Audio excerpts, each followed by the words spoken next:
àánú ìwọ Jésù lórí iṣẹ́ wa, lórí ayé ọmọ, lórí ilé. Ẹni mọ Ísírẹ́lì lórúkọ Jésù la gbọpẹ́ wa.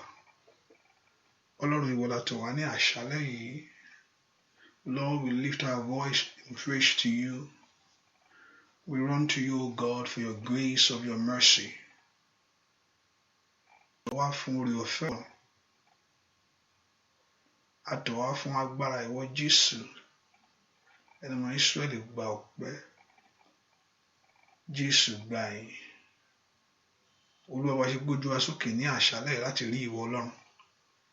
Jésù fara rẹ̀ hàn wá.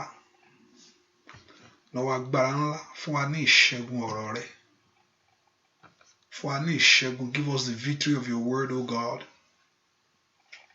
Let there be victory tonight. Já ní ìṣẹ́gun. Já rí àánú rẹ gbà. Oore ọ̀fẹ́ kó dájú. Ọwọ́ agbára rẹ kó bú jáde. A ó sì gbé ìwọ Ọlọ́run ga. A ó sì yìn ọ́ lógo. Láì lórúkọ Jésù Olúwa àti olùgbàlà wa. Àmín. Àmín. Àmín lórúkọ Jésù. Ọmọ Ọlọ́run jẹ́ ká bẹ̀rẹ̀ sí dúpẹ́ lọ́wọ́ Ọlọ́run fún oore ọ̀fẹ́ yìí. Ẹ ká gbé Jésù ga fún oore ọ̀fẹ́ èyí tó fún wa. Ẹ ká yìn fún àǹfààní látàrí gbà níwájú rẹ̀ sẹ́wọ̀. Ẹ ká dúpẹ́ lọ́wọ́ Ọlọ́run yìí. Let's begin to appreciate the Lord tonight. Let's begin to exalt him. Ẹ ká dúpẹ́ fún oore tí Ọlọ́run ṣe nínú ayé wa sẹ́. Oore ńlá yìí tó ṣe náà náà wá gbogbo. Ọba tí òjòjò tì wá. Ọba tí òjà yóò yọ wá. The Lord that is with us, the Lord that is for us. The Lord that is helping us in every areas of our life. Olúwa tó ràn wá lọ́wọ́ ní gbogbo ọ̀nà ayé wa. Ó náà mo fẹ́ ká dá gbogbo ògo yìí fún. Mo fẹ́ ká dá gbogbo ọlá yìí fún sẹ́. Ọba tí òjòjò tì ọ́. Ọba tí òjà yóò yọ ọ́. Let's lift our voice in praise to him. Ẹ kó gbóhùn rẹ sókè sí Ọlọ́run. Fún oore ńlá. Fún oore kọ̀bìtìkọ̀bìtì. Fún oore àánú rẹ̀ sẹ́. Ní ọ̀nà wa gbogbo. Let us begin to appreciate him. Ẹ jẹ́ ká dúpẹ́ lọ́wọ́ Ọlọ́run yìí pé Olúwa ó ṣeun. Ìwọ tó jẹ́ agbára fún wa. Ìwọ tó jẹ́ bí ògo fún wa. Let's lift our voice in praise to him. In honor to his name. Ẹ ká yìn fún oore tó ṣe nínú ayé wa. Oore ńlá ní gbogbo ọ̀nà. Oore ńlá nínú ayé ọmọ. Oore ńlá nínú ayé ẹbí. Lórí iṣẹ́. Lórí ọ̀nà wa gbogbo. Ẹ ká dúpẹ́ fún ohun tó ń ṣe lọ́wọ́lọ́wọ́. Let's thank him. Ẹ ká fi ògo fún Ọlọ́run yìí. Torí pé ó jẹ́ agbára fún wa. Let's lift our voice in praise to him. In honor to his name.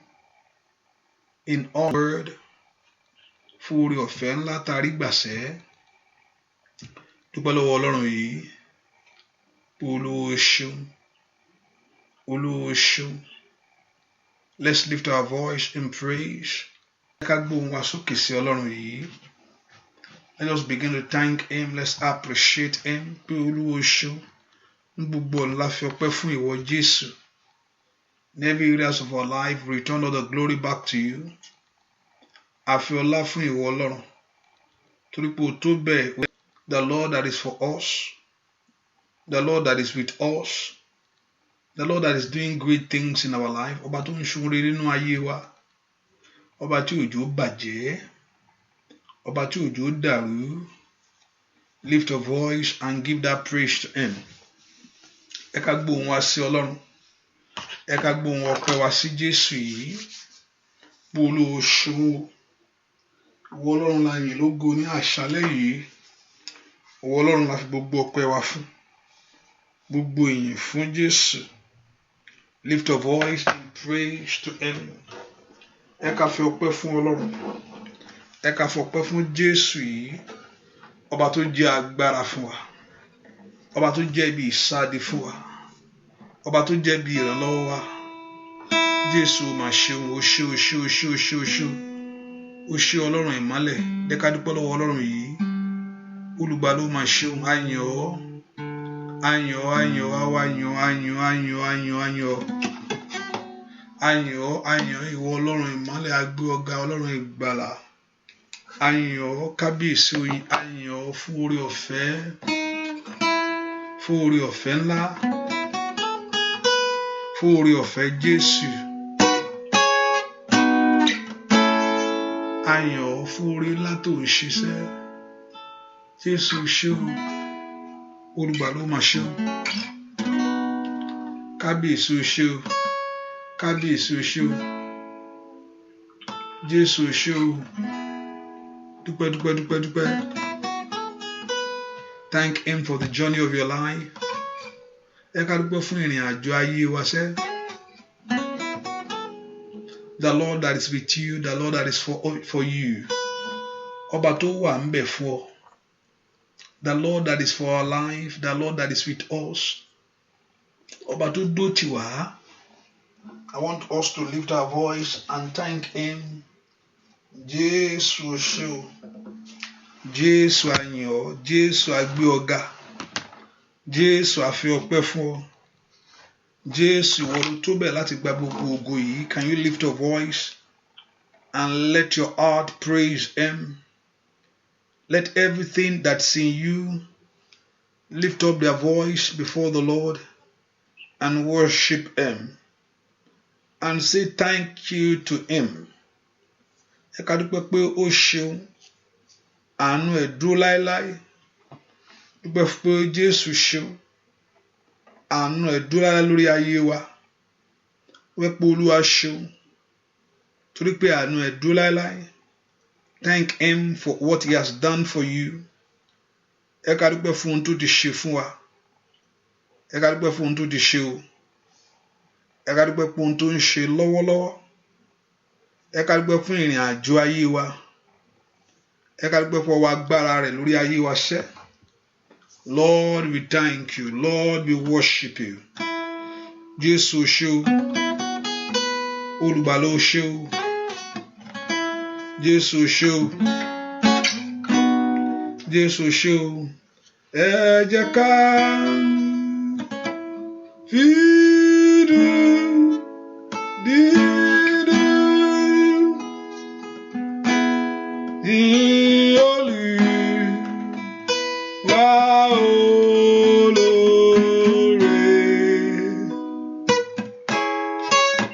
Àánú rẹ̀ yóò wà títí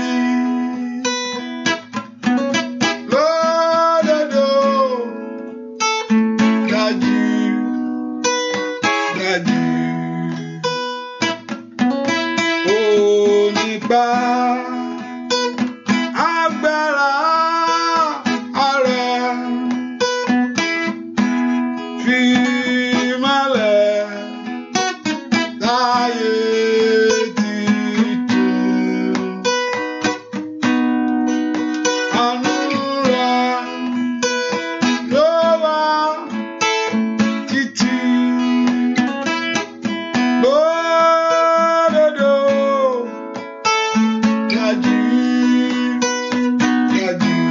Ó ń bọ́ gbogbo ẹ̀dá, ohun gbogbo gẹ́dá láyé.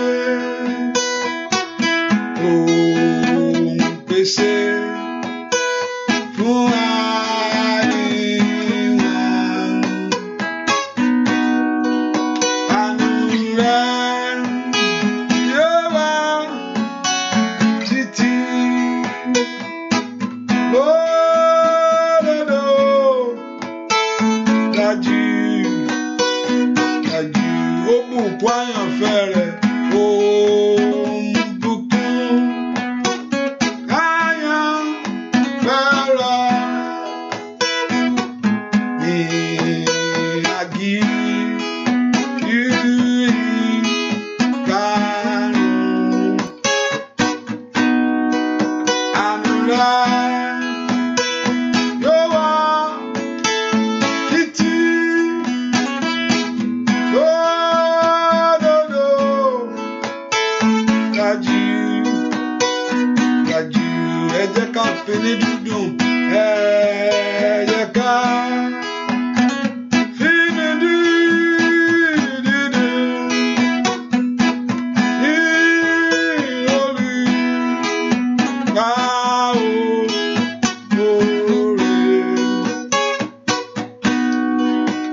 dájú.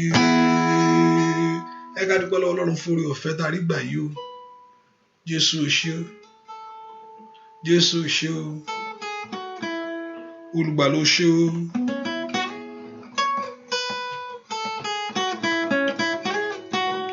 Jésù ò ṣé o. Dúpẹ́ lọ́wọ́ Ọlọ́run. Ẹ ká dúpẹ́ lọ́wọ́ Ọlọ́run yìí. Lift your voice in honor to him. Ẹ ká dúpẹ́ Ọlọ́run fún oore ọ̀fẹ́ tá a rí gbà o. Ẹ ká dúpẹ́ fún àánú ńlá èyí tí a rí gbà níwájú rẹ̀ sẹ́. Ẹ ká dúpẹ́ fún ọwọ́ oore ọ̀fẹ́ tó fi gbà wá. Èyí tó fi gbà wá lọ́wọ́ ẹkún, èyí tó fi gbà wá lọ́wọ́ òṣè. Ọba tí ò jẹ́ kí ìbànújẹ́ wọlé tọ̀ wá. Lift your voice and thank him. Ọ̀tá rò Ọlọ́run ni ò gbà. Ọ̀tá pèrò rẹ̀ Ọlọ́run ni ò fún wọn ṣe. Lift your voice and return all the glory back to the one that is keeping you. Let's return all the glory back to the one that is sustaining you. Let's give glory back to the one that is always with you, that is for you, that is with you. Lift your voice and thank him. Jesus show. Olúwa ṣé o. Olúwa mójúbà rẹ ìbà. Olúwa mójúbà rẹ. Ológo ológo dídán ẹlẹ́rù nìyí. Olúwa mójúbà rẹ ìbà Jésù. Olúwa mójúbà rẹ ìbà. Olúwa mójúbà rẹ. Ológo dídán ẹlẹ́rù nìyí. Olúwa mójúbà rẹ. Ọwọ́ rẹ̀ dà. Bóyá ìgbà bá ṣẹ́.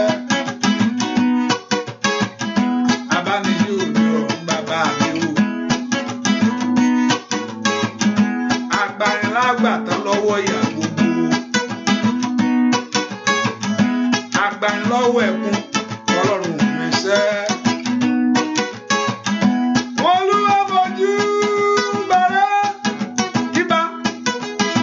Olúwa mójúbà rẹ o.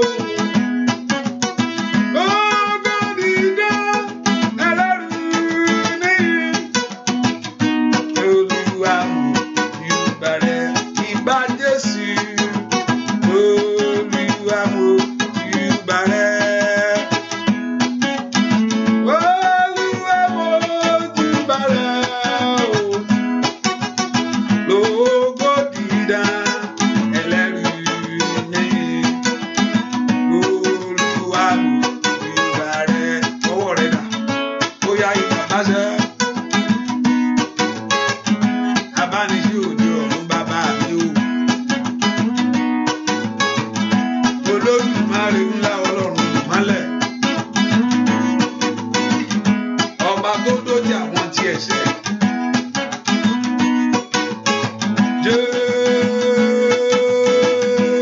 Jésù. Àkọ́dá ayé bàbá mi o. Adójẹni láyé Ọlọ́run ìmọ́lẹ̀ o. Kábíyèsí ńlá asọ̀rọ̀máyà. Agbanilágbàtàn Ọlọ́run bàbá. Olúwa mójúbà rẹ ìbà. Olúwa mójúbà rẹ o.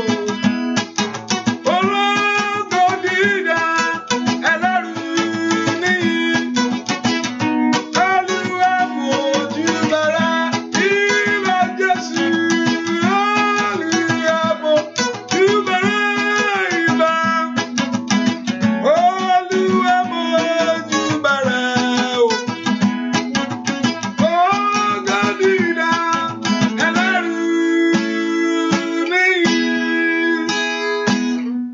Olúwa mójúbà rẹ. Lift your voice and just exalt him. Ológo dídán ẹlẹ́rù nìyí níṣẹ́. ọba tí òjò sọkún, ọba tí òjò bàjẹ́ fún ọ. Lift your voice in praise to him and in honor to the Lord for what he has done for you. Fórí ọ̀fẹ́ tá a rí gbà fún àánú ńlá èyí tó fi bo ayé wa. Let's lift our voice and give that praise to him. Ẹ ká dá gbogbo ògo yẹn padà fún Ọlọ́run yìí o. Olúwa o ṣeun. Wọ́n la júbà ní àṣálẹ́ yìí, wọ́n la fi gbogbo ògo yìí fún. Wọ́n ní gbogbo ọpẹ́ yìí yẹ, wọ́n ní gbogbo èyìn yẹ sẹ́. Wọ́n ló lágbára lórí ohun gbogbo. Let's lift our voice in praise. Ẹ ká fi ọpẹ́ fún Ọlọ́run. Let's lift our voice in honor to him. Ẹ ká fi ògo fún Ọlọ́run yìí, ọba tí òjò bàjẹ́. Lift your voice and appreciate him. Dúpẹ́ lọ́wọ́ Ọlọ́run yìí fún orí ọ̀fẹ́ ńlá.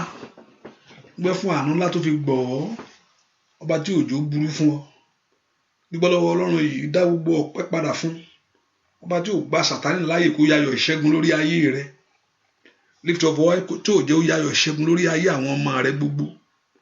Lift your voice and return all the glory back to him. He wants us to thank him. Olúwa fẹ́ ká wá pẹ̀lú ọkàn ọpẹ́ ni. Ó fẹ́ ká mọ ohun tó ń ṣe fún wa. He wants us to acknowledge what he's doing in our life. Ọlọ́run fẹ́ ká mọ ohun tó ń ṣe fún wa. To know what he's doing in our life. Ọlọ́run fẹ́ ká mọ ohun tó ń ṣe.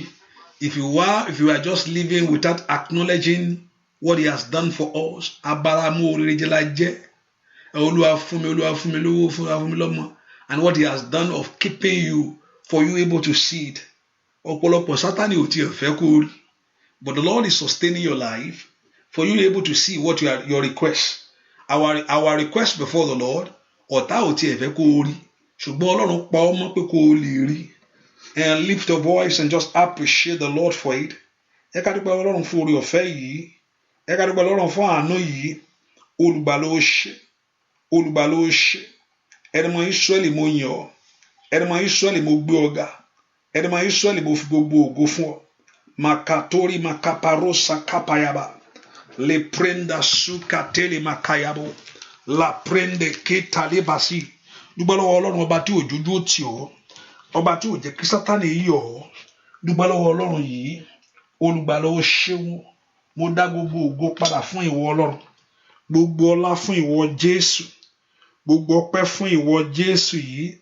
Tóró tó ń ṣe inú ayé mi. Fún tó ń ṣe inú ilé mi. Fún tó ń ṣe inú ayé ọmọ mi. Fún tó ń ṣe lórí iṣẹ́ mi. Fún tó ń ṣe ní ìrìn àjò mi. Ìwọ ni mo yìn lógo. Mo yìn ọ́ lógo bàbá. Mo fi gbogbo ọpẹ́ fún ọ. I just return all the glory back to you. I return all the praise back to you. I return all the worship back to you. Ekagata oshakayaba. Makando rebasi katelabo. Makanda rabasentelebo. Le prende ketalebo. Dúpẹ́ lọ́wọ́ Ọlọ́run. Olùgbàlà ó ṣé. Olùgbàlà ó ṣé. Olùgbàlà ó ṣé. Olùgbàlà ó ṣé. Olùgbàlà ó ṣé. Olùgbàlà ó ṣé. Olùgbàlà ó ṣé. Olùgbàlà ó ṣé. Dúpẹ́ lọ́wọ́ Ọlọ́run Olúwa ó ṣé. Olùgbàlà ó ṣé. Ẹni mọ Ísírẹ́lì ó ṣé. Masanta yabo. Olùgbàlà ó ṣé. Ẹni mọ Ísírẹ́lì, lift your voice and give him praise. In Jesus' name we pray. What do you kílè ní? Èdè ní 21. Ẹ̀mú nǹkan tí 21 jẹ́. Yóò yá fún ẹgbẹ̀ ṣiṣẹ́ fún Olúwa. Ṣiṣẹ́ o, gbà tí oòrùn bọ̀, nígbà tẹ́nikẹ́ni kò lè ṣiṣẹ́. It's time for you to walk now. Hallelujah. Now begin to do it now. 21 times. 21 people. Ẹ ká pọ̀ orúkọ Jésù Ọlọ́run mo sátọ̀ wá. Àánújó wá mi rí lónìí. Olúwa àánújó, let your mercy locate me. Olúwa àánú Ọlọ́run wá ayé mi rí ní òní o. Bẹ́ẹ̀ kó pọ̀ orúkọ Jésù dáadáa níbi tó wà sẹ́. Olúwa jẹ́ kí àánú rẹ wá ayé mi rí. Olúwa jẹ́ kí àánú rẹ wá ayé ọmọ mi rí. Olúwa fi àánú rẹ wá mi rí lónìí. Ọlọ́run fẹ́ kó pọ̀ orúkọ Jésù dáadáa. Mo fẹ́ kó pè é níbi tó wà sẹ́. Pé kí àánú Ọlọ́run kó wọ ọ rí. Olúwa àánú rẹ kó wá mi rí lónìí. Olúwa àánú rẹ kó wá mi rí. Nú àwọn tó torí wọn ṣe. Nú àwọn tó sọ di aláyọ̀ láyé. nú àwọn tí ó dá ẹ̀tọ́ wọn padà fún wọn, nú àwọn tí ó rí tí wọ́n ṣe níwájú rẹ lónìí. Ọmọ Ọlọ́run lanu kó gbàdúrà bẹ́ẹ̀ kó porúkọ Jésù dáadáa. Ọlọ́run Ísírẹ́lì, àánú wá mi rí lónìí o. Olúwa fi àánú rẹ wá mi rí. Let your mercy locate my life. Olúwa àánú rẹ jọ̀ọ́ wá mi rí tọmọtọmọ. Olúwa àánú rẹ jọ̀ọ́ wá mi rí tilétilé. Olúwa fi àánú rẹ gbà mí. Can you lift your voice and pray to God that the mercy of God to locate you? Pé kí àánú Ọlọ́run kó wọ́ ọ rí, kó wọ́ ọ rí tilétilé, kó wọ́ ọ rí tẹbí tará. Ẹ pe orúkọ Jésù bí tẹ wà sẹ́. Ọlọ́run Ísírẹ́lì, fi àánú wá mi rí. Olúwa fi àánú ńlá rẹ wá mi rí. Can you lift your voice and pray to God? Can you call upon the name of the Lord right now? Pé kí àánú wọ́ ọ rí lónìí. Pé kí àánú wọ́ ọ rí lónìí. Ẹ pe orúkọ Jésù. Sakota lima santa yaba. Leprando tu katele masikebo. Ẹ pe orúkọ Jésù dáadáa. Olúwa fi àánú wá ayé mi rí. In the name of Jesus. Olúwa fi àánú wá iṣẹ́ mi rí. Can you lift your voice to God? Pé kí Ọlọ́run kó fi àánú wọ́ ọ rí lọ́wọ́lọ́wọ́. Olúwa fi àánú lábẹ́ ayé mi wò. Ọmọ Ọlọ́run lanu gbàdúrà sẹ́. Olúwa fi àánú bẹ ìpín mi wò. Olúwa fi àánú bẹ ayé àwọn ọmọ mi wò. Ọmọ Ọlọ́run lanu kó porúkọ Jésù bí tó wà sẹ́. Olúwa àánú rẹ mò ń fẹ́. Olúwa àánú rẹ ni mo tọ̀ wá o. Olúwa àánú rẹ jọ̀ọ́ wá ayé mi rí. Can you lift your voice to God? Can you open your heart to Him? That the mercy of God to locate you right now. That the mercy of God to locate your life right now. That the mercy of God to locate your need right now. That the mercy of God to locate your children right now. Ẹ pe orúkọ Jésù. Olúwa àánú kó wá mi rí lónìí. Olúwa fi ọwọ́ àánú rẹ wá ayé mi rí. Olúwa fi ọwọ́ àánú rẹ wá iṣẹ́ mi rí. Lift your voice to Him. Àánú Ọlọ́run máa bọ̀ wá ní gbogbo ọ̀nà mi. Àánú Ọlọ́run máa bọ̀ wá lórí iṣẹ́ mi gbogbo. Lift your voice to Him. Olúwa fi àánú rẹ wá mi rí. Kaba koshandi aba, karuba sude aba, kaderi makandori masiria. Ọmọ Ọlọ́run pe orúkọ Jésù bí tẹ wá sẹ́. You need the mercy of God to locate your life. Olúwa fi àánú gbà mí. Olúwa fi àánú gbà mí. Can you pray? Ẹ sọ fún Jésù. Olúwa fi àánú gbà mí. Olúwa fi àánú gbà mí. Lift your voice to Him. That the mercy of God to locate you wherever you are. Pé kí àánú Ọlọ́run máa bọ̀ wá lórí iṣẹ́ rẹ tọmọtọmọ, lórí ilé rẹ sẹ́, lórí ọ̀nà rẹ gbogbo. You need that mercy. A need ọwọ́ àánú yẹn lórí ayé wa o. A need ọwọ́ àánú yẹn lórí iṣẹ́ rẹ o. Ọwọ́ àánú yẹn nídìí ẹ̀sẹ̀. Ọwọ́ àánú Ọlọ́run máa bọ̀ wá ní orúkọ Jésù ti Násárẹ́tì. Olúwa fi àánú gbà mí.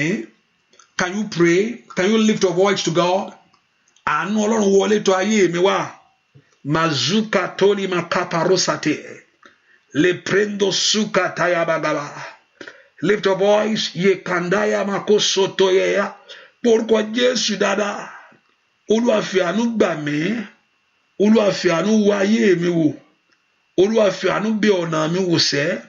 Somebody pray to God and talk to Him that the mercy of God to locate you. That the mercy of God to locate you. Repatori masantori masikewa. Ẹ pe orúkọ Jésù. Mashanta yaba kasotori makata. Ẹ sọ fún Ọlọ́run alààyè. Olúwa fi àánú wò ayé mi wò.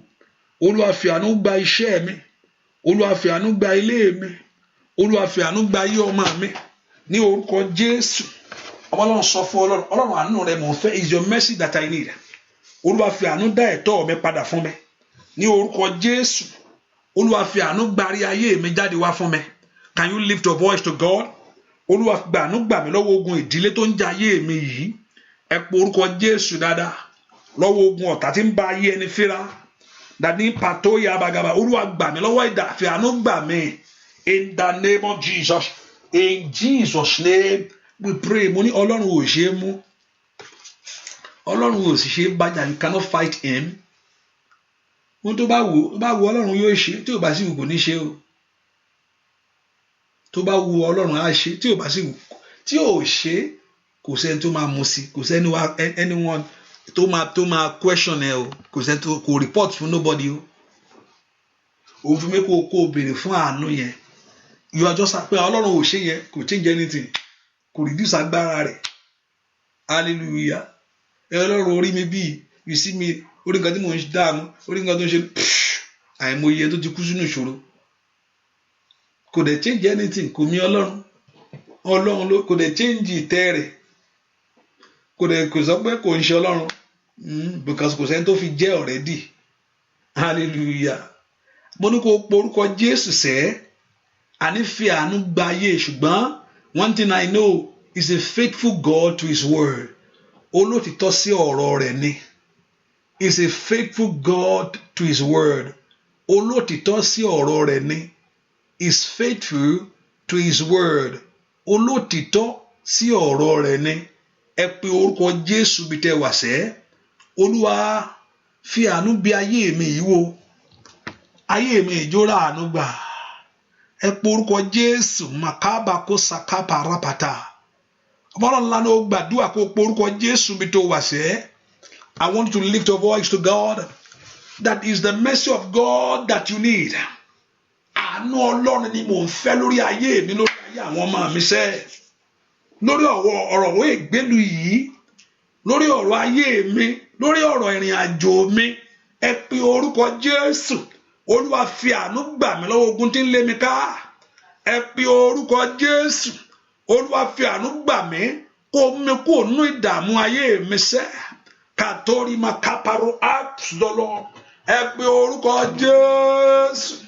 Olúwa fi àánú gbà ayé mi lónìí. Olúwa fi àánú gbà ayé mi lónìí. Olúwa fi àánú gbà iṣẹ́ mi lónìí. Can you lift your voice and begin to pray? Olúwa fi àánú gbà mí. Àánú tó wọlé tọ̀ mí wá. Olúwa fi àánú gbà mí. Olúwa fi àánú gbà mí. Olúwa fi àánú gbà ọ̀nà mi. Olúwa fi àánú gbà iṣẹ́ mi. Gbọ́ àdúrà lórúkọ Jésù Kristi. Olúwa wa jẹ́ kó yọrí sí rere o. Jẹ́ kó yọrí. Mo ní jẹ́ kó yọrí sí rere o. Jẹ́ kó yọrí. Ọ̀rọ̀ ayé mi. Jẹ́ kó yọrí. Ọ̀rọ̀ iṣẹ́ mi. Jẹ́ kó yọrí. Ó yá sọ fún Ọlọ́run alààyè. Jẹ́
Jésù bí tẹ́ wà.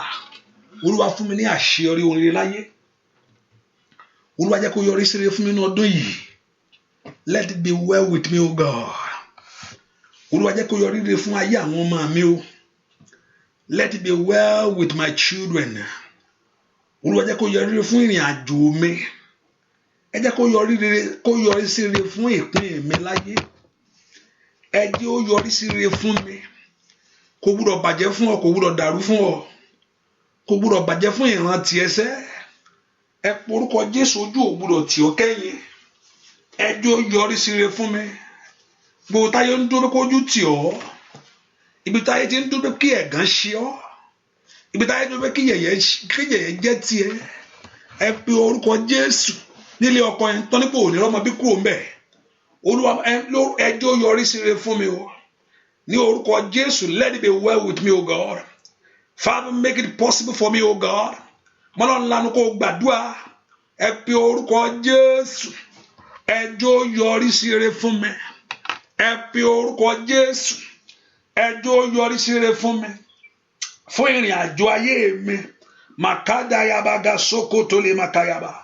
Makono roboko sente bokodaba. Ọlọ́run lanu gbàdúrà. Pe orúkọ Jésù dáadáa. Kó yọrí sí rere fún ọ. Ní orúkọ Jésù nínú ọdún yìí. Ẹ pe orúkọ Jésù. Olúwa ẹ jẹ́ ó yọrí sí rere fún mi. Olúwa ẹ jẹ́ ó yọrí sí rere fún mi. Olúwa ẹ jẹ́ ó yọrí sí rere fún mi.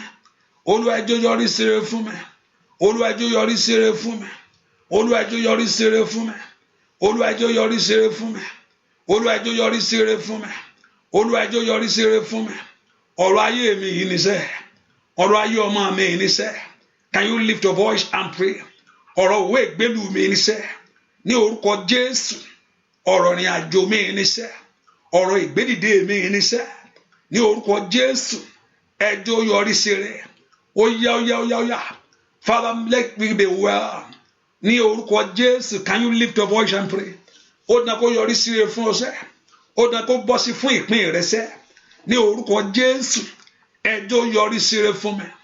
Ẹ jẹ́ ó yọrí sí rere fún mi. Ẹ jẹ́ ó yọrí sí rere fún mi. Ẹ jẹ́ ó yọrí sí rere fún mi. Gbọ́ àdúrà lórúkọ Jésù Kristi. Olúwa wa, àmín. Kò ṣe pé Ọlọ́run ni ò fẹ́ kó yọrí sí rere fún ènìyàn. It's not that God that don't want you to make it possible for your life. Ọlọ́run fẹ́ kó yọrí sí rere fún everybody. Ṣùgbọ́n ayé ni ọ̀tá ni ò fẹ́ kó jẹ́ kí ìpín Sátánì ni ò fẹ́ kó yọrí sí rere fún èèyàn. Ìgbà tí èèyàn bá dẹ̀ fi ọ̀rọ̀ ẹ̀ lọ Ọlọ́run á máa wòran ni. Kò sí nǹkan tó ṣẹ̀yìn Ọlọ́run. Mò ń dààmú, mi ì níṣẹ́ lọ́wọ́, Ọlọ́run mọ̀ pé ò níṣẹ́ lọ́wọ́. Ọlọ́run mọ̀ pé èèyàn nídìí owó. He knows all our needs. Ṣùgbọ́n àìfọ̀rọ̀ lọ kò sí nǹkan tó fẹ́ ṣe sí. Ó mọ̀ ń pa ẹ̀. Ó mọ̀, he knows it. Ọlọ́run ṣe mọ̀ nǹkan tó ń ṣe mí báyìí. Ó mọ̀ pé mò ń wá ọmọ. Ó mọ̀. Àìfi lọ kò sí nǹkan tí èèyàn máa ṣe, kò sí nǹkan tó máa ṣe sí o. Ohun tí wọ́n fi lọ Ọlọ́run ò kì í dá sí. Àfi ohun tí èèyàn bá fi lọ Ọlọ́run máa ń dá sí. Tí èèyàn fọ̀rọ̀ ayé ẹ̀ lọ, á máa wolú ẹ̀ràn náà ni. Ó ní ẹ ké pè mí. There are many scriptures, there are many verses in the Bible. There are many chapters in the Bible telling us to call upon Him. Many verses in the scripture to call upon God. He told you, ask and it shall be given to you. Gbàgbé bọ́lọ̀ ti mọ̀, ó yẹ kó fún mi fún ara ẹ̀ náà. Ẹni tí ó béèrè kò lè rí gbà. Èyí tó fi béèrè kó yọrí ṣe fún ẹni sẹ́ẹ̀. Àyínú ọdún yẹn tó yọrí ṣe fún mi. Ẹ má jẹ́ kí Sátánì borí ayé mi o. Ẹ má jẹ́ kí Sátánì ṣògo lórí iṣẹ́ mi. Don't allow Satan to take the glory. Ẹ má jẹ́ kí ọ̀tá ṣe ògo lórí ayé àwọn ọmọ mi. Ẹ má jẹ́ kí Sátánì ṣe ògo lórí iṣẹ́ mi sẹ́. Ẹ má jẹ́ kí Sátánì ṣe ògo lórí ìrìn àjò mi. Pé àwọn ti rí mú, àwọn ti bá tiẹ̀ jẹ́, kò lè bọ́ sí fún mọ́, kò lè lọ bí kankan mọ́, kò lè rí nǹkan kan ṣe mọ́. Àwọn ti finish ayé ẹ̀ ti tán òkòrò fólókù. Ẹ pe orúkọ Jésù bí tẹ́ wà. Ẹ má jẹ́ kí Sátánì ṣe ògo lórí ìrìn àjò ayé mi sẹ́. Ẹ jẹ́ ó yọrí sí rere fún mi. Olúwa ẹ jẹ́ ó yọrí sí rere fún mi ní ọdún yìí. Ẹ jẹ́ ó yọrí sí fún ayé àwọn ọmọ mi. Ẹ jẹ́ ó yọrí sí fún ìrìn àjò mi. Can you lift your voice, the Lord God of heaven, to make it possible for your life, to make it possible for your children, to make it possible for your family? Ẹ pe orúkọ Jésù. Olúwa ẹ jẹ́ ó yọrí sí rere fún mi ní gbogbo ọ̀nà sẹ́. Ní orúkọ Jésù. Ẹ jẹ́ ó yọrí sí rere fún ìpín mi. Ẹ jẹ́ ó yọrí sí fún ìrìn àjò mi. Can you begin to lift your voice to God? Bódà kó yọrí sí rere fún ọ. Bódà kó yọrí sí fún ayé ọmọ rẹ. Bódà kó yọrí sí fún ìrìn àjò rẹ. Bódà kó yọrí sí fún ọdún yìí. Ẹ pe orúkọ Jésù. Ẹ jọ̀ọ́ yọrí sí fún mi o. Ohun tí ayé mi ń lé, ohun tí ọkàn mi ń fẹ́, ohun tí òun ń gbàdúrà fún, ohun tí ayé mi ń béèrè fún, ohun tí mò ń sunkún lórí ẹ̀ṣẹ̀, alimakalima saida, ohun tí o lè báyà sọ, that thing that you cannot discuss with people, ní orúkọ Jésù, ẹ jọ̀ọ́ yọrí sí rere fún mi. Ohun tó dáwọ́lé, ní orúkọ Jésù, ohun tó mọ bó ṣe ṣe yẹn, ní orúkọ Jésù, ibi tó mọ bó ṣe gbé gbà yẹn, somebody pray, Father, make it possible for me. Ní orúkọ Jésù, make it well with me. Ní orúkọ Jésù, makapapa tó kayaba. Gbọ́ àdúà ní orúkọ Jésù Kristi. Olúwa wá pé orúkọ Jésù. Ìwọ ogun tó dìde mọ́ ayé mi, èyí tí ò jẹ́ n rí ọ̀nà lọ. Olúwa ṣẹ́ ní àṣẹwọlẹ̀. Ìwọ ogun tó dìde mọ́ ìrìn àjò mi, ogun tó dìde mọ́ ayé ọmọ yẹn, èyí tí ò fẹ́ kó gbádùn ọmọ láyé.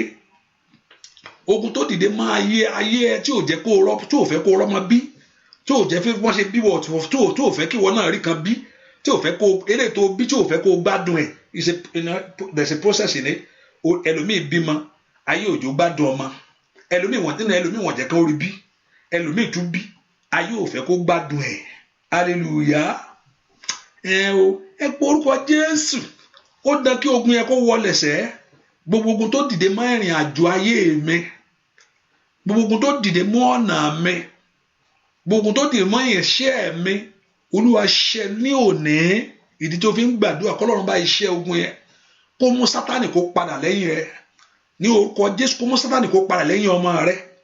Kó mú Sátánì padà ní ìrìn àjò rẹ̀ sẹ́. Kó lé Sátánì padà. Ní orúkọ Jésù, Sátánì dẹ̀yìn. Kó dẹ̀yìn lórí ayé ẹ̀. Kí ogun lé yẹn kó dẹ̀yìn. Ní orúkọ Jésù, makapa tó tata yaba. Ẹ pe orúkọ Jésù, that Satan to back up from your life.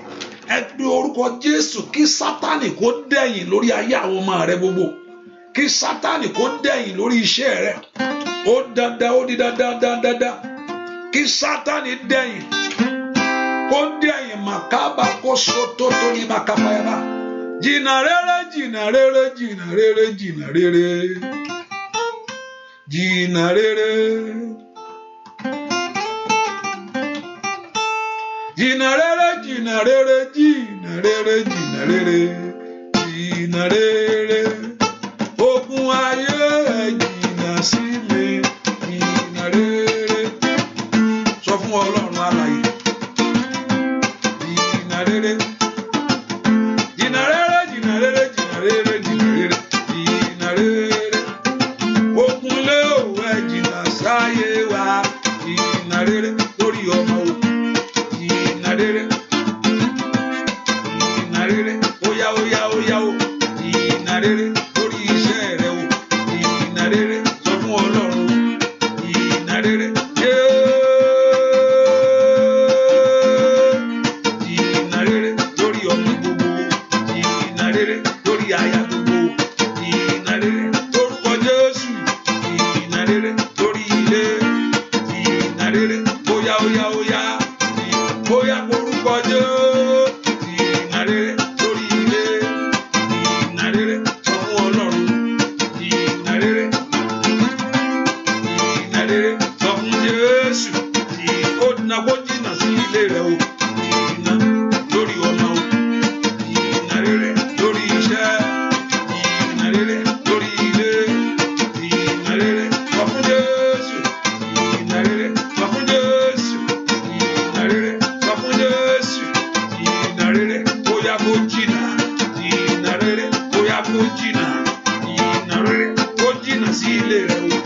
Ohun àmúbọ̀. Ohun àṣetì. Failure at the edge of success. Óyá. Jìnnà sáyé mi. Ogun lé. Jìnnà sí ilé mi. Jìnnà rere. Óyá lórí ọmọ. Óyá lórí iṣẹ́. Jìnnà rere. Lórúkọ Jésù. Jìnnà rere. Ogun àìsàn yẹn. Jìnnà rere. Ó palẹ̀ mọ́.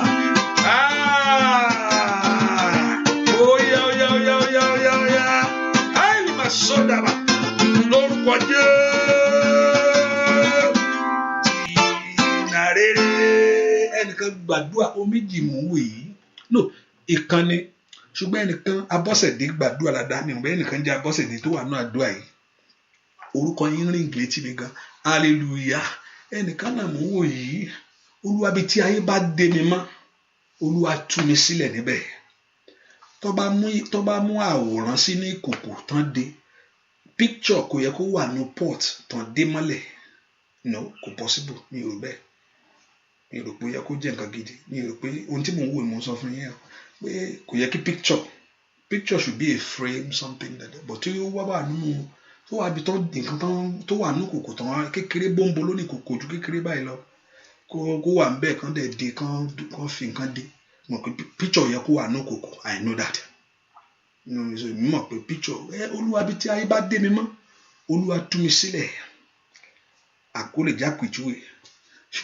ẹ ṣàṣọ fún Ọlọ́run Olúwa níbi tí ayé bá dé ayé mi mọ́ ibi tó bá fi where they have put me Olúwa tú mi sílẹ̀ ẹlòmíì lè máa rìn títì wọ́n ti parí iṣẹ́ lórí kòròfó ni o ẹlòmíì kọ́ lè wà láyé kò ń gángan remember you are a spirit remember I know that you are a spirit living inside the body ẹlòmíì spirit yẹn gan wọ́n ti gbà kú lára ẹ̀ kòròfó ló kàn ń rìn lọ so kò lè function mọ́ pé wọ́n ti di ẹ̀mí ẹ̀ mọ́bì kan kò ṣe body ẹ̀ lọ́dẹ̀ the spirit himself but the affliction also can manifest abẹ́ ìsì farahàn ní àgọ́ ara tí affliction bá akọ́ bẹ̀rẹ̀ pẹ̀lú spirit it attack the spirit himself so the affliction will attack where the spirit lives which is the physical body.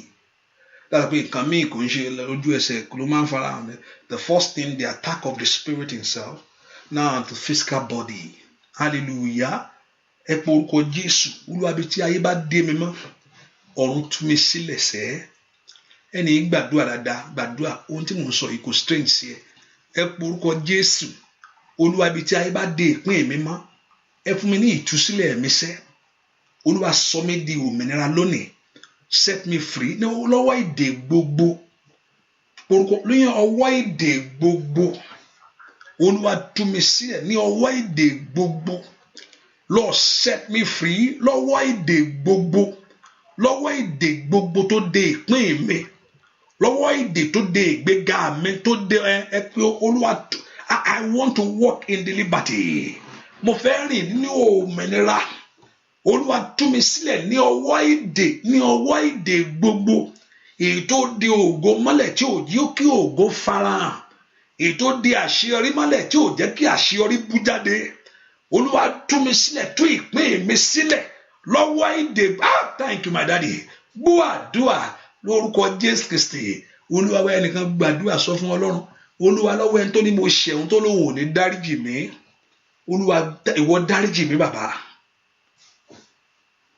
in fact Ọlọ́run lè dáríjì yàn kéèyàn má dáríjì yàn yes Ọlọ́run lè dáríjì sọ fún Ọlọ́run Olúwa gbà mí lọ́wọ́ ẹ̀ because Ọlọ́run máa ń dárí God easily forgive us but èèyàn kì í dáríjì Ọlọ́run máa ń dáríjì wá that's why he told us God forgive us first pé your heavenly father will not forgive you if you don't forgive others so ẹ jẹ́ ká sọ fún Ọlọ́run Olúwa gbà mí lọ́wọ́ ẹni tó ní wọn ò ní dáríjì mi Olúwa gbà mí lọ́wọ́ ẹ̀ bá gbogbo ìpinnu rẹ̀ jẹ́ lórí ayé mi gbogbo ìpinnu rẹ̀ lórí ayé mi fún ibi ẹni tó ní wọn ò ní dáríjì ẹ yẹn pé àníṣe gbàgbé ẹ̀ ọ̀pọ̀lọpọ̀ wọn á bẹ ẹlòmíì pé mo ní ẹ bá mi dáríjì àǹtí ẹ láyé o lè dáríjì gbà mí ara mi á ṣọ̀pá kí ló tí ìdáríjì ò lè ṣẹlẹ̀ láíláí wọn lè dáríjì o Ọlọ́run má jẹ́ kó n dárí ẹ gbàgbé ẹ fún mélòó yẹn tó wá lágbára pé àní máa fìyà jẹ Olúwa gbà mí lọ́wọ́ alágbára tó lóun ò ní dáríjì mí gbogbo yàn kà tó ní tí mo ṣẹ̀ ètò tó pé òun ò ní dáríjì ó nìkan olùfisùn yẹn bíbí nípa olùfisùn náà ni gbogbo èèyàn kà lórúkọ Jésù ètò ṣẹ̀ eléyìí tó ṣẹ̀ ẹ̀ tí wọ́n ṣẹ̀ ní ẹni tó lóun ò ní dáríjì mí Olúwa gbà mí ẹni tó lóun ò ní dáríjì mí Olúwa gbà mí lọ́wọ́ ẹni tó lóun ò ní dáríjì mí gbogbo ẹni tó ní pé he will not let go pé òun ò ní fi ẹ́ lẹ̀ pé òun ò ní yànda ẹ̀ Olúwa gbà fọwọ́ agbára gbà mí. Fáráò ní òun ní jẹ́ wọn lọ. Olúwa ní jẹ́ wọn lọ. Ló tí o wọ́n ní lọ bí kankan. Níbo ló fẹ́ lọ? Ní orúkọ Jésù. Ó yẹ pé Jésù ní àṣálẹ́ yìí. Olúwa gbà mí lọ́wọ́ agbára tó lóun ò ní jẹ́ kí n lọ. Lọ́wọ́ ipá tó lóun ò ní jẹ́ kí n lọ. Lọ́wọ́ alágbára tó lóun ò ní dáríjì mí. Angadoko paropatu tekeri makaparopate. Sọ fún Jésù, ẹ gbà mí lọ́wọ́ agbára náà. Ẹ tú mi sílẹ̀ lọ́wọ́ agbára náà. Ó yá pé orúkọ Jésù dáadáa. Ó yá. Makapapo sotoli makapa. Lift your voice to pray. Ẹ pé Jésù yẹn. Olúwa gbà mí lọ́wọ́ alágbára tó lóun ò ní dáríjì mí. Ní orúkọ Jésù lọ́wọ́ ìkà tó lóun ò ní jẹ́ ń lọ sẹ́ẹ̀. Lọ́wọ́ alágbára tó lóun ò ní jẹ́ ojá kó ò ní jẹ́ kí ògo yẹn bú jáde. Can you lift your voice? Olúwa gbà mí. Olúwa gbà mí. Olúwa gbà mí. Olúwa gbà mí lọ́wọ́ alágbára náà. Ẹ pe orúkọ Jésù. Yakato yagabaga shintiyaba. Lafrando tikeriba kafrato kaba. Ẹ pe orúkọ Jésù. Olúwa gbà mí. Gba ayé àwọn ọmọ mi lọ́wọ́ ẹ̀. Gba ayé àwọn ọmọ mi lọ́wọ́ ẹ̀. Gba ayé àwọn ọmọ mi lọ́wọ́ ẹ̀. Gba ayé àwọn ọmọ mi lọ́wọ́ ẹ̀. Gba iṣẹ́ mi lọ́wọ́ ẹ̀. Gba ìpín mi lọ́wọ́ ẹ̀. Gba ògo mi lọ́wọ́ ẹ̀. Ó yá bá ń gbà kó mú lé mi lọ́wọ́. Ní orúkọ Jésù. Take it and give it to me. Ẹni tó lóun ò ní jẹ́ ó lọ yẹn. Ẹni tó lóun ò ní jẹ́ ó lọ yẹn. Ní orúkọ Jésù. Ẹni tó bẹ̀ lọ́wọ́ ẹ̀ nítorí ayé ẹ̀. Ẹni tó fi ń ṣọ́ ìpín rẹ̀. Ẹni tó fi ń ṣọ́ ògo rẹ̀. Ẹni tí ń lé ayé rẹ̀ kiri. Ẹni tí ń béèrè fún ìṣubú ayé rẹ̀. Ẹni tí ń béèrè fún ẹkún fún ọ. Ó yá màmá ń bolo wà. Olúwa gbà mí lọ́wọ́ agbára náà. Olúwa gbà mí lọ́wọ́ agbára náà. Olúwa gbà mí lọ́wọ́ agbára náà. Olúwa gbà mí lọ́wọ́ èèyàn náà. Olúwa gbà mí lọ́wọ́ agbára náà. Olúwa gbà mí lọ́wọ́ èèyàn náà. Èèyàn tó lóun ò ní jẹ́ lọ láyé. Èèyàn tó lóun tó ń jẹ́ kí rọ́nà lọ. Ní orúkọ Jésù. Ẹni tó lóun ò ní dáríjì ọ. Ẹni tó lóun jẹ́ kó lọ. Ẹni tó lóun jẹ́ kí ìṣeré wọlé tọ̀ wá. Ó yá lift your voice and pray. The Lord God of heaven to deliver you. Ogun ojú àlá yẹn kó dópin o. Ogun àrọ́mọbí yẹn kó dópin o. Ogun àrọ́kọ yẹn kó dópin o. Ogun aláṣeyọrí orí rẹ̀ kó dópin o. Ogun àrógolo yẹn kó dópin o. Ní orúkọ Jésù. Olúwa gbà mí lọ́wọ́ ogun náà. Ogun alénika. Olúwa gbà mí lọ́wọ́ ogun alénika. Ogun abáyé ẹni dàpọ̀. Ní orúkọ Jésù. Ogun abáyé ẹni dàgbà. Ní orúkọ Jésù. Ogun abáyé ẹni dàgbà. Bó ṣe ń dàgbà sí ogun bọ́ dàgbà. Ó yá. Ní kàpá ogun abáyé ẹni rìn àjò. Ní orúkọ Jésù. Ogun adarapọ̀ mọ́ iṣẹ́ ẹni. Olúwa gbà mí lọ́wọ́ ẹ̀. Ó yá gbà mí. Ayé mi jórí ìtúsílẹ̀ gbà. Ní orúkọ Jésù. Ní àṣálẹ́ yìí. Ìpín mi jórí ìtúsílẹ̀ gbà. Can you lift your voice and pray to God that the deliverance to come tonight. Ìtúsílẹ̀ rẹ kó ṣẹ lónìí. That your total liberty to manifest to you. Ní orúkọ Jésù. Ayé mi jórí ìtúsílẹ̀ gbà. Ìpín mi jórí ìtúsílẹ̀ gbà. Ayé mi jórí ìtúsílẹ̀ gbà. Ẹ pe orúkọ Jésù. Ẹ jẹ́ ayé mi gba ìtúsílẹ̀. Dua. Oh, thank you, my daddy. In Jesus' name, we pray. Ẹ pe orúkọ Jésù. Ní àṣálẹ́ yìí, Olúwa ní gbogbo omijé nù ẹnìkan bó ṣe ń sunkún yẹn. Ọlọ́run á pa ẹ́ lẹ́rìn. Ẹnìkan omijé rè lójú rẹ. Ọlọ́run yóò pa ọ́ lẹ́rìn. Mo sọ nínú àṣẹ Ọlọ́run alààyè. Gbogbo omijé gbogbo lójú rẹ lónìí. Lórúkọ Jésù ọ̀rọ̀ yìí kó tọ̀ wá o. Ọ̀rọ̀ yìí kó wọlé tọ̀ wá. Ọ̀rọ̀ tí mo sọ yìí lórúkọ Jésù kó tọ̀ wá. Gbogbo omijé gbogbo lójú rẹ kí Ọlọ́run kó nù ún.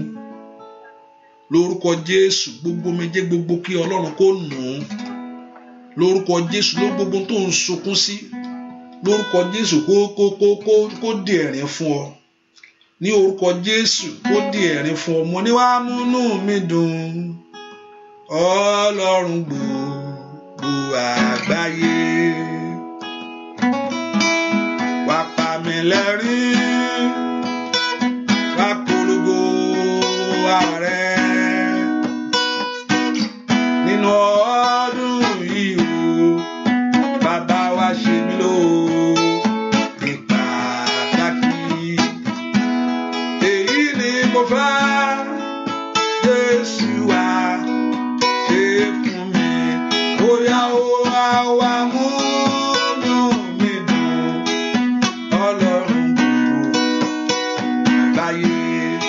Jésù. Wá pa mí lẹ́rìn, wá polongo ara rẹ̀ nínú ọdún yìí o. Wá ṣe mí lóore pàtàkì. Èyí ni mo fẹ́, Jésù wá ṣe fún mi. Wá múnú mi dùn, Ọlọ́run àgbáyé. Sọ fún Jésù. Wá pa mí lẹ́rìn, wá polongo ara rẹ̀ nínú ọdún yìí o. Wá ṣe mí lóore pàtàkì. Èyí ni mo fẹ́, Jésù wá. Ó yá sọ fún ṣá, wá múnú mi dùn, Ọlọ́run àgbáyé. Wá pa mí lẹ́rìn, wá polongo ara rẹ̀ nínú ọdún yìí o. Wá ṣe mí lóore pàtàkì. Èyí ni mo fẹ́, Jésù wá ṣe fún mi. Wá múnú mi dùn, Ọlọ́run àgbáyé. Wá pa mí lẹ́rìn, wá polongo ara rẹ̀ nínú ọdún yìí o. Wá ṣe mí lóore pàtàkì. Èyí ni mo fẹ́, Jésù wá ṣe fún mi.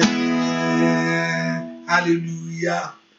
Olúwa ní kí n gbàdúrà fún ẹni tí ń jẹ́ Esther. Gbogbo ẹni tẹ́ ń jẹ́ Esther, Olúwa ní kí n gbàdúrà fún yín. Bó ṣe ń wo orúkọ yẹn, Olúwa ní kí n gbàdúrà fún gbogbo ẹni tẹ́ ń jẹ́ Esther yẹn tẹ́ wá ń bí. Mi mọ̀ bẹ́ẹ̀ ẹnìkan ní but I just throw it open like that. Olúwa ní kàn kí n, mi mọ̀ reason tó Olúwa ní kí n gbàdúrà fún yín fún. Hallelujah. I can't, mi mọ̀ ní kò sọ ọkọ fún mi pé kí n ṣáà gbàdúrà fún yín ni. Bóyá náà àdúrà, I don't know. Orúkọ Jésù, ẹni yẹn bàbá bá mi gbọ́ wọlé wọn. Gbogbo ẹni tí ń jẹ́ orúkọ yìí bá mi súre fún wọn. Lórúkọ Jésù, Olúwa bá mi súre fún wọn. Olúwa bá mi súre fún wọn. Olúwa bá mi gbàdúrà fún wọn. Lórúkọ Jésù, téèyàn bá ń dáná tó bá kó igi jọ, bẹ́ẹ̀ pé èèyàn fẹ́ ṣe oúnjẹ, tó bá fẹ́ dáná, tó wá kó igi sójú àrò tí ò rí náà ń bẹ̀, kò pé tó. Pé kéèyàn fẹ́ dáná, you want to cook and there is no fire. Like pé oúnjẹ yẹn ò tiẹ̀ lè jiná, torí pé kò sí nǹkan tí yóò fi sè. Mo gbàdúrà gbogbo ohun tẹ́ ẹ nílò láyé ní orúkọ Jésù, ọ̀run kó mo lé yín lọ́wọ́. Lórúkọ Jésù, gbogbo ohun tẹ́ ẹ nílò láti ṣe rere, gbogbo ohun tẹ́ ẹ nílò fún ìrìn àjò, gbogbo tẹ́ ẹ nílò láti fún ohun ògo ńlá ní orúkọ Jésù, mo ní kí Ọlọ́run kó mo lé yín lọ́wọ́ báyìí. Gbogbo ohun tó ń di lọ́wọ́, ó yẹ palẹ̀ mọ́. Gbogbo ohun tó ń dènà rẹ̀ lórúkọ Jésù, ẹ fi ọ̀nà lẹ̀. Gbogbo ohun tó ń di lọ́wọ́ lórúkọ Jésù, ẹ palẹ̀ mọ́. Gbogbo ohun tó ń di lọ́wọ́ lórúkọ Jésù, ó yá ká palẹ̀ mọ́. Ẹ pòórá lọ́wọ́ báyìí. Ẹ pòórá. Ìyanu kó ṣẹlẹ̀. Ọwọ́ olóore kó tàn yín wá. Ọwọ́ àánú lórúkọ Jésù kó tọ́ ayé yín wá. Ẹ rí àánú gbà. Bẹ́ẹ̀ ni ó sì rí. Jésù Kristi Olúwa wa. Àmín. Àmín lórúkọ Jésù. Mo gbàdúrà fún ẹni tó bá ń jẹ́ ẹ̀rì. Kọ́lọ́run kó gbàdúrà fún ọ. Mi mọ̀ bí ẹ̀rì ṣe dénú àdúrà eléyìí. I don't know why. Lórúkọ Jésù, Olúwa kó súre fẹ́ni yìí. Agbára jíǹde kó gbàlẹ̀ ẹni yìí o. Ọwọ́ àánú ńlá lórúkọ Jésù kó wọlé tọ̀ ẹni yìí wá. Lórúkọ Jésù, ọwọ́ àánú ńlá kó wọlé tọ̀ ẹni yìí wá. Ní orúkọ Jésù, ọwọ́ àánú ńlá kó wọlé tọ̀ ẹni yìí wá. Ayé yín kó ra àánú ńlá gbà. Ayé yín kó ra àánú ńlá gbà. Gbọ́ àdúrà lórúkọ Jésù Kristi Olúwa wa. Ẹni ẹ sọ fún Jésù Olúwa níbi táyé sọ pé ó tì fún mi where they have said no to you. Bó sọ pé wọ́n lè fún ẹ mọ́ ohun táyé sọ pé mi ì rí ṣe mọ́ Olúwa mo tọ̀ ìwọ Ọlọ́run wá Olúwa fún mi ṣe. Ìgbà táyé sọ pé ó ti o pé ohun tí mi ì rí gbà mọ́ ìgbà táyé sọ pé kí ìrìn àjò ẹ jìnnà kó má débẹ̀ kí àkókò lọ mọ́ ẹlòmíì lọ́wọ́ ọ̀pọ̀lọpọ̀ ogun tó fi ń jẹ ẹlòmíì kí àkókò lọ mọ́ ẹ fílẹ̀ ẹ má jò kú ẹ má jò rùn ṣùgbọ́n ẹ jẹ́ kí ọjọ́ lọ mọ́ lọ́wọ́ nígbà wọ́n ti bẹ́ẹ̀ calculate pé àkókò báyìí ni ọjọ́ ẹ̀ làwọn fẹ́ kó lọ mọ́ ọ lọ́wọ́ gbogbo alágbá tó ní kí ọjọ́ lọ mọ́ ọ lọ́wọ́ nígbà ẹ fílẹ̀ ọjọ́ làwọn fẹ́ ọjọ́ ayé ẹ̀ làwọn fẹ́ fi ṣòfò àwọn ò ní pa àwọn ò ní ṣe wókọ̀ kó gbé ayé ṣùgbọ́n kí ọjọ́ lọ kí àkókò àti ìgbà lọ mọ́ lọ́wọ́ pé kí ayé máa ní ìtumọ̀ fún ẹ pé orúkọ Jésù gbogbo ète yẹn dẹ́dà plan ó fẹ́ máa láàyè lórí ayé àwọn ọmọ mi gbogbo Olúwa sọ di asán gbogbo alágbá tó ní kí ọjọ́ lọ mọ́ mi lọ́wọ́ o gbogbo ìkàyàn tó fẹ́ fi àkókò mi ṣòfò ní orúkọ Jésù kàtó ìmọ̀ ohun tó yẹ kó o ti gbéṣe lógún ọdún èyí tó ṣe ń wá kiri ibi tó yẹ kí èèyàn ti dé èyí tí èèyàn ṣe ń wọ́nà rẹ̀ ó yá gbogbo agbá àkókò àfàkókò ẹni ṣòfò ó yá gbogbo àfàkókò ìrìn àjò ayé ẹni ṣòfò alimako prado sikiaba ohun tó yẹ kó ti jẹ́ tiẹ̀ ìtàn ń gbé jìnnà sí ọ ohun tó ń gbé tó yẹ kó ti jẹ́ tiẹ̀ èyí tí ayé ń gbé pamọ́ fún mi ó yá ọ̀run ẹ gbà jáde ọmọlọ́run lanu ẹ gbàdúrà ọ̀run ẹ gbà jáde ọjọ́ ògbúdọ̀ lọ mọ́ mi lọ́wọ́ ọjọ́ ògbúdọ̀ lọ mọ́ mi lọ́wọ́ ọjọ́ ògbúdọ̀ lọ mọ́ mi lọ́wọ́ ọjọ́ ògbúdọ̀ lọ mọ́ mi lọ́wọ́ ẹ dá àkókò gbà tí àgbà àkókò padà fún mi. Lift your voice that God should restore the years back to you. Restore the year back to you. Olúwa dá ìgbà àti àkókò padà fún ìpín mi láyé. Can you lift your voice? Ẹ pé Jésù. Olúwa dá padà. Olúwa dá padà. Lift your voice to him. Kasoko pray de gaba. Lift your voice to restore back the years in the name of Jesus. Olúwa dá padà. Olúwa dá padà. Olúwa dá padà. Olúwa dá padà. Olúwa dá padà. Olúwa dá padà. Olúwa dá padà. Olúwa dá padà. Dá ìgbà àti àkókò padà. Can you lift your voice to him?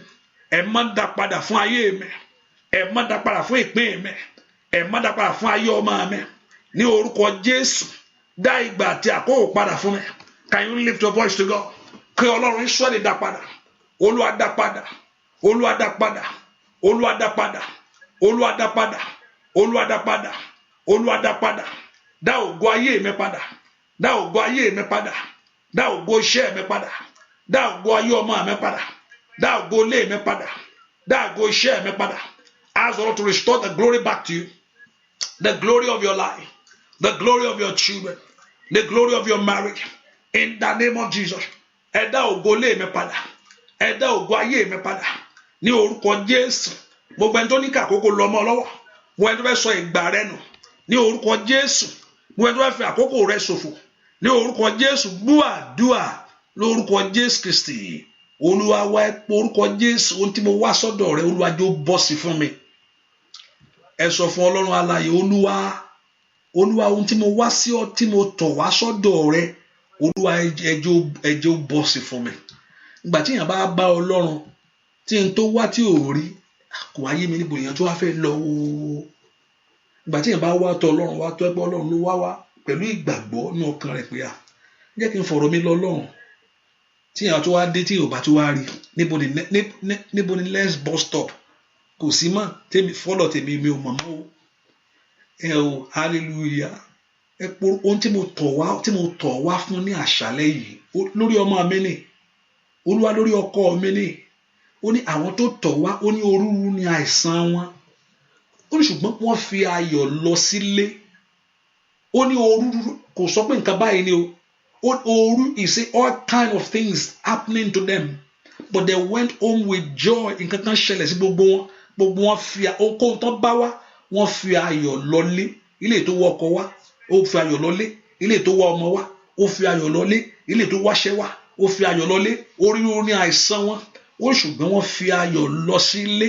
Ẹ pe orúkọ Jésù ní ìgbà tí wọn náà tọ̀ Ọlọ́run wá ní ìgbà tí wọn Ọlọ́run tọ̀ Ọlọ́run wá ó yẹ pe orúkọ Jésù ẹ jẹ́ n fi ayọ̀ lọ ẹ jọ̀ọ́ bọ́ sí fún mi ẹ jọ̀ọ́ bọ́ sí fún mi ẹ jọ̀ọ́ bọ́ sí fún ìpín mi ọmọ náà lanu kó gbàdúrà ẹjọ́ bọ́ sí fún ayé mi ẹ ra ìgbà mi padà ẹ gbé ohun ńlá lé mi lọ́wọ́ ẹ fún mi ní ayọ̀ tèmi náà ọmọ náà lanu bí olówó wà sẹ́ ẹ pe orúkọ Jésù makada kaparopati katayaba la prendo tike lebo shikaba Ọlọ́run dá ògo ayé àwọn yẹn padà fún wa ní orúkọ Jésù ẹ gbògo ayé wọn fún wa ẹ gbògo ayé wọn fún wa ohun tẹ́ tọ́lọ́run wá kó bọ́ sí ní orúkọ Jésù ohun tẹ́ tọ́lọ́run wá lórúkọ Jésù kó bọ́ sí.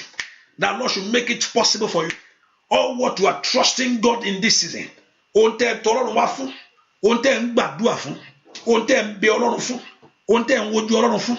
That Lord should make it possible.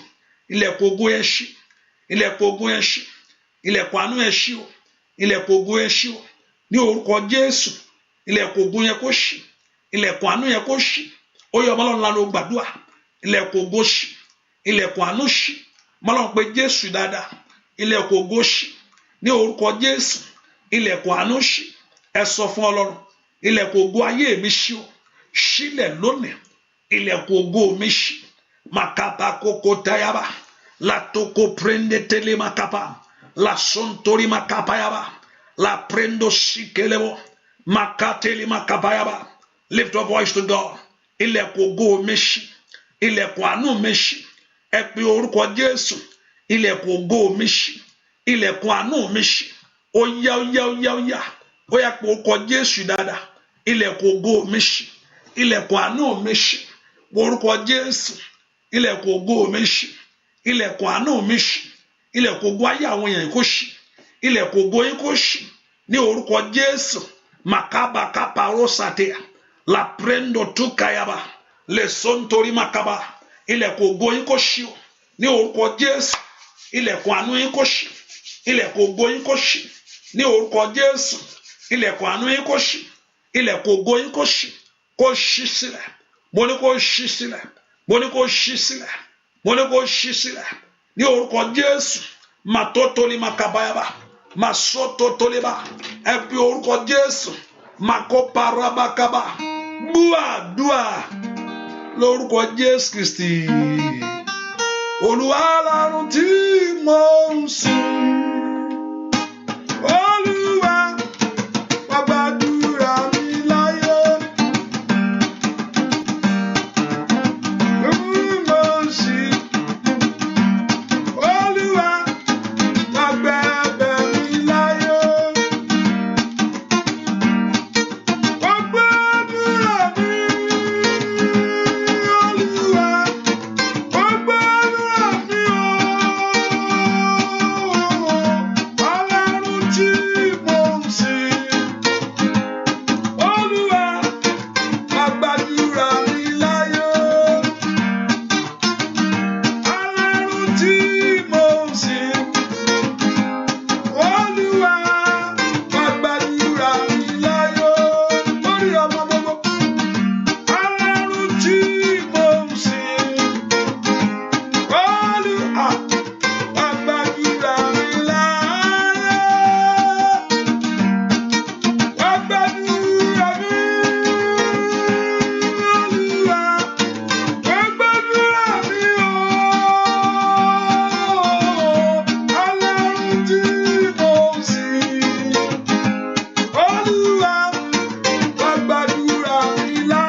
ẹnìkan gbọ́n tó lúwa ní kí n sọ fún ọ ó ní ọ̀rọ̀ ìwé ìgbélu yẹn kó wọn á jẹ́ kó bọ́ sí láìpẹ́ yìí fún ọ.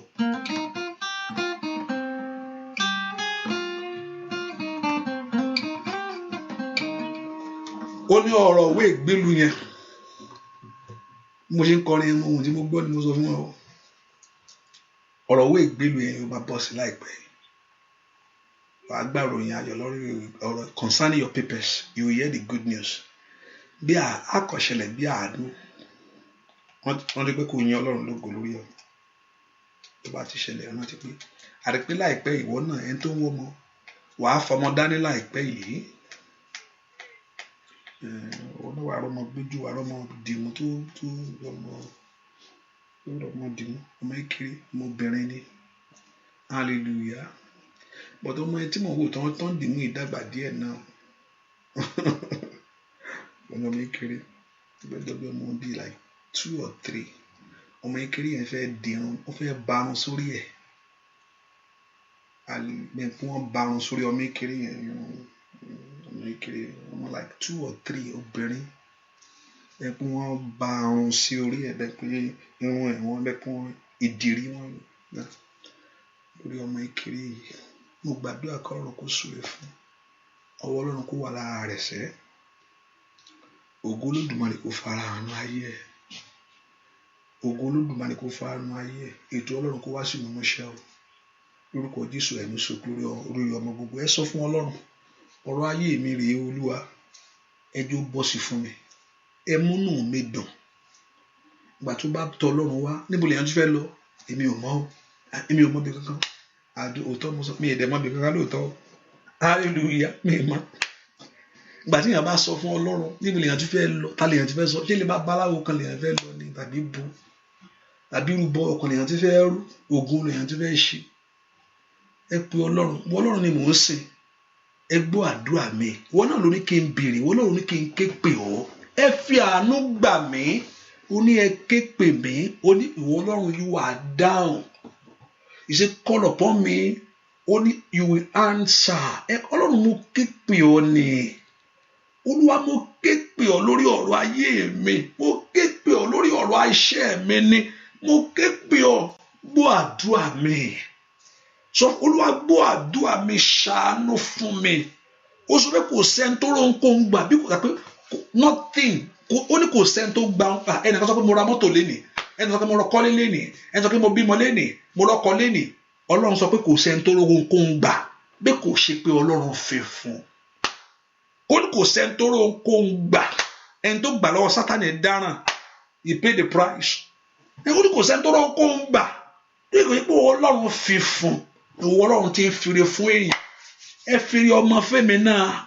ìwọ tó ń wọ ọmọ yẹn gba ọmọ tiẹ̀ Olúwa fire fún àwọn tó ń wá ọmọ ní àṣálẹ́ yìí o gbogbo àwọn tó ń wá àṣeyọrí ní gbogbo ọ̀nà àwọn tó ń wá ìfọ̀kànbalẹ̀ àwọn tó ń wá àṣeyọrí ohun tó ti ń tiraka makali masai da makali makolia gbogbo all those things that you have been putting the effort of your life kó bọ́ sí ohun tó ti ń tiraka tó ti ń that you have been putting effort pé kó ṣáà bọ́ sí pé kó pass ẹ̀ pé kò ṣàárí ṣe ohun tó ti ń jìyà that thing that you have been working hard upon ohun tó ti ń dààmú lórí ẹ̀pẹ́ àní kí lè ṣáà bọ́ sí fún ẹ pé kí lè ṣáà dá kó ṣáà ṣe é ṣe fún ẹ pé kí lè náà ṣáà tẹ̀ yọjú lọ́rọ̀ mi ní orúkọ Jésù ọ̀run kó fi àyè gbà ọ́ màkàbà kó torí máa sí kéré bọ̀ ohun tó ti ń tiraka káàdì màkúrà bàkàdìà ohun tó ti ń tiraka that you have been putting every effort in life pé kí lè ṣáà bọ́ sí pé kí lè ṣáà dá pé kí lè kọ́ ṣáà fún mi lélẹ́yìí ní orúkọ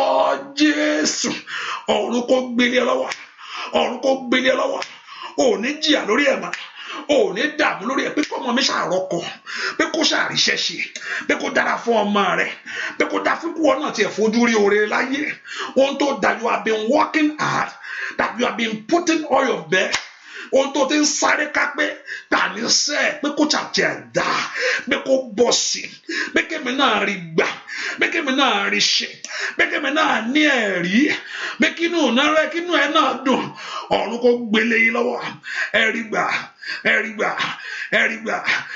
gbà ọ̀run kó fi fún yín Let heaven release it to you. O ní jìyà lórí ẹ̀ mọ́. O ní dààmú lórí ẹ̀ mọ́. O ní sọkún lórí ẹ̀ mọ́. Ní orúkọ Jésù. Ọlọ́run tẹ́ bẹ̀rẹ̀. Ọlọ́run tẹ́ képe. Ní orúkọ Jésù kó dá. Kó fi àánú gbà yín. Kó fi àánú gbà yín. Kó fi àánú gbà yín. Kó fi àánú gbà yín. Kó fi àánú gbà yín. Kó fi àánú ṣe. Kó fi àánú yanjú ẹ̀. Kó fi àánú parí ẹ̀. Ní orúkọ Jésù. Kí inú yín kó dùn. Kí ayọ̀ yín kó kún.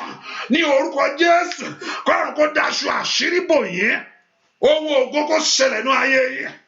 Àdúrà tẹ́ gbà ní àṣálẹ́ yìí. Ẹ bá Ọlọ́run sọ̀rọ̀ ní. Ó yá ẹ rí èsì ẹ̀.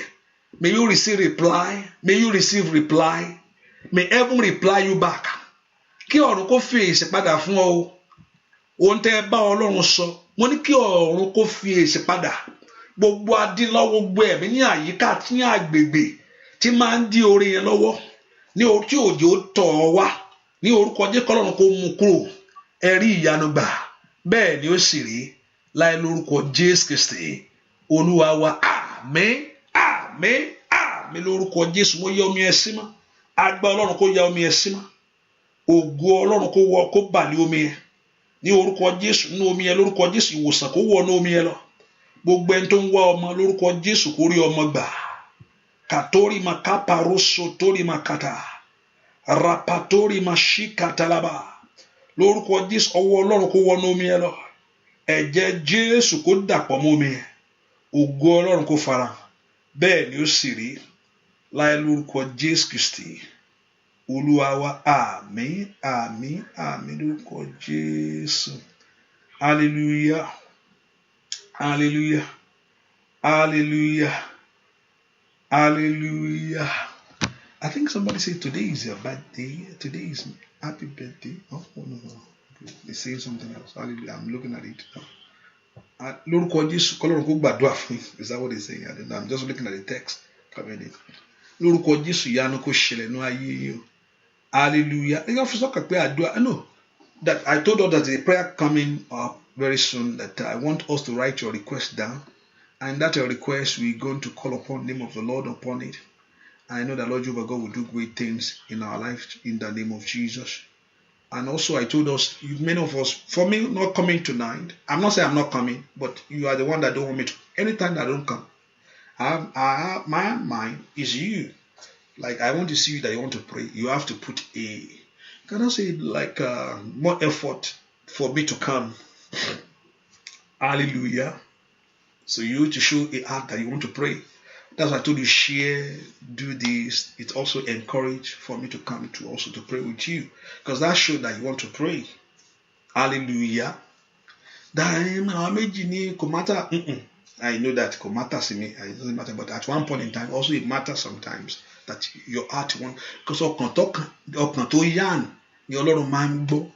Oye ọkàn tó ń fọ́ ṣe lọ báyìí kan dààmú ara ẹ̀ jẹ́ kí máa lọ jókòó jọ ọkàn ń dààmú.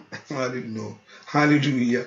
Ọkàn tó képe Ọlọ́run that is yearning for the God's blessing ni Ọlọ́run náà máa ń dá lóhùn.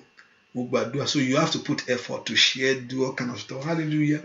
And I know the Lord Jehovah God will do great things in your life in Jesus' name. So I will not say yes or no. Hallelujah. Praise the Lord. Let's leave that open. It's Wednesday. It's just out of the schedule anyway. Hallelujah. Àdúrà yín kó gbà. Orí Ọlọ́run kó fa àánú ayé. Ògo Olúwa kó bú jáde. Bẹ́ẹ̀ ni ó sì rí. Láì lórúkọ Jésù Kristi Olúwa wa. Àmín. Ó ń tẹ́ bèè lówájú Olúwa lónìí o. Ọlọ́run tẹ́ gbàdúrà ní ìkọ̀kọ̀. Ọ̀pọ̀lọpọ̀ wà ní mọ́tò ẹ̀ ó ń gbàdúrà. Ọ̀pọ̀lọpọ̀ wà ní ilé.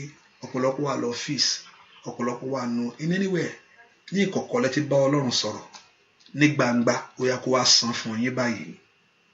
Ní ìkọ̀kọ̀ ilé rẹ ló ti bá Ọlọ́run sọ̀rọ̀. Ní gbangba ní kí Ọlọ́run kó san fún yín báyìí o. Bẹ́ẹ̀ ni ó sì rí. Jésù Olúwa wa. Àmín. Oore ọ̀fẹ́ Jésù lọ. Ìfẹ́ mọ́ ti Ọlọ́run. Ògo Olúwa kó farahàn. Ìlérí Ọlọ́run kó ṣẹ mọ́ lára.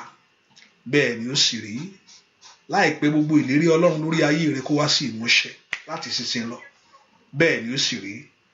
Jésù Olúwa wa. Àmín. Àmín. Àmín lórúkọ Jésù. Thank you for being here. God bless everyone. Thank you. Bye-bye.